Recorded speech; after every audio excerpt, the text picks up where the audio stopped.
ಈ ಬಾರಿಯ ಮೊದಲ ಮಳೆಗೆ ಆಕಾಶ ಭವನದ ಕಾಪಿಗುಡ್ಡೆ ನಿವಾಸಿ ಭವಾನಿ ಎಂಬವರ ಮನೆಗೆ ಹಾನಿಯಾಗಿದ್ದು ತೀವ್ರ ತೊಂದರೆ ಅನುಭವಿಸುವಂತಾಯಿತು. ಈ ಮನೆಯಲ್ಲಿ ಭವಾನಿ ಮತ್ತವರ ಮೊಮ್ಮಗಳು ಮಾತ್ರ ವಾಸಿಸ್ತಾ ಇದ್ದು, ಮನೆಯ ಹಲವು ಭಾಗಕ್ಕೆ ಹಾನಿಯಾದ ಹಿನ್ನೆಲೆಯಲ್ಲಿ ಸರಿ ಇರುವ ಒಂದು ಕೋಣೆಯಲ್ಲಿ ದಿನ ಕಳೆಯುವಂತಾಗಿದೆ.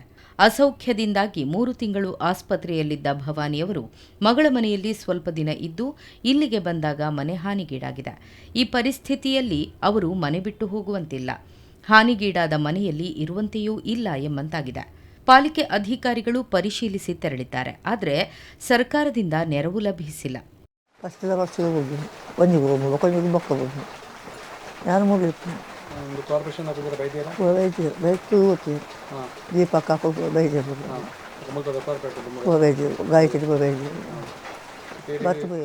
ಈ ಕುರಿತು ತಿಳಿದ ಕೆಪಿಸಿಸಿ ಪ್ರಧಾನ ಕಾರ್ಯದರ್ಶಿ ಇನಾಯತ್ ಅಲಿ ಅವರು ಶನಿವಾರ ಭವಾನಿ ಅವರ ಮನೆಗೆ ತೆರಳಿ ಪರಿಶೀಲಿಸಿದ್ದಲ್ಲದೆ ವೈಯಕ್ತಿಕ ನೆಲೆಯಲ್ಲಿ 50,000 ರೂಪಾಯಿ ನೆರವನ್ನು ನೀಡುವ ಮೂಲಕ ಹೃದಯ ವೈಶಾಲ್ಯತೆ ಮೆರೆದಿದ್ದಾರೆ.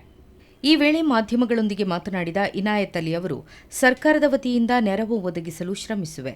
ಈ ಅಶಕ್ತ ಕುಟುಂಬಕ್ಕೆ ಆಕಾಶ ಭವನ ಶಕ್ತಿ ಫ್ರೆಂಡ್ಸ್ ಮನೆ ನಿರ್ಮಿಸಿಕೊಡಲು ಮುಂದಾಗಿದ್ದು, ಆ ಕಾರ್ಯಕ್ಕೂ ನನ್ನಿಂದಾದ ನೆರವನ್ನು ನೀಡುತ್ತೇನೆ ಎಂದು ಭರವಸೆ ನೀಡಿದರು. ನಮ್ಮ ಭವಾನಿಯವರ ಮನೆಯಲ್ಲಿ ಬಿದ್ದಿದೆ. ಅವರು ಅಜ್ಜಿ ಮತ್ತು ಮೊಮ್ಮಗಳು ಇಬ್ಬರೇ ಇದ್ದಾರೆ ಮನೆಯಲ್ಲಿ. ಈ ಥರ ಪ್ರಾಬ್ಲಮ್ ಅಂತ ಹೇಳಿದರು.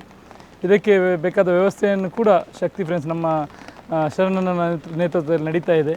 ಅದಕ್ಕೆ ನಾವು ಇಲ್ಲಿ ಬಂದು ನೋಡಿದಾಗ ನಿಜವಾಗಿಯೂ ಮನೆಯೆಲ್ಲ ಅರ್ಧ ಬಿದ್ದಿದೆ. ಈಗಾಗಲೇ ಬಿದ್ದ ಮನೆಯ ಅರ್ಧ ಒಂದು ಸಣ್ಣ ರೂಮಿನಲ್ಲಿ ಅವರಿಗೆ ವಾಸಿಸ್ತಾ ಇದ್ದಾರೆ. ಇದನ್ನು ನೋಡಿ ನಿಜವಾಗ್ಲೂ ಒಂದು ಮನಸ್ಸು ತುಂಬ ಬೇಸರ ಆಗಿದೆ. ನಾವೆಲ್ಲರೂ ನಮ್ಮ ಈ ಹೊಸ ಮನೆ ಕಟ್ಟಿಕೊಡುವಂಥ ಕೆಲಸ ಅಲ್ಲಿ ನಮ್ಮ ಇರುವಂಥ ಒಂದು ಭವಾನಿ ಈ ಸಹೋದರರಾಗಿ ನಾವಿದ್ದೇವೆ ಎಂಬ ನಿಟ್ಟಿನಲ್ಲಿ ಶಕ್ತಿ ಫ್ರೆಂಡ್ಸ್ ಹಾಗೂ ಶರಣನ ನೇತೃತ್ವದಲ್ಲಿ ಇಲ್ಲಿ ಎಲ್ಲರೂ ಒಟ್ಟಿಗೆ ಸೇರಿದ್ದೇವೆ. ಅದಕ್ಕಾಗಿ ಅವರಿಗೊಂದು ಶಕ್ತಿ ಫ್ರೆಂಡ್ಸ್ ಜೊತೆಗೆ ನಾವಿದ್ದೇವೆ ಅಂತ ಒಂದು ಮೆಸೇಜ್ ಕೊಡಬೇಕು, ನಾವು ಅವರಿಗೊಂದು ಶಕ್ತಿ ಕೊಡಬೇಕು ಎಂಬ ನಿಟ್ಟಿನಲ್ಲಿ ನಾನಿಲ್ಲಿ ಬಂದಿದ್ದೇನೆ.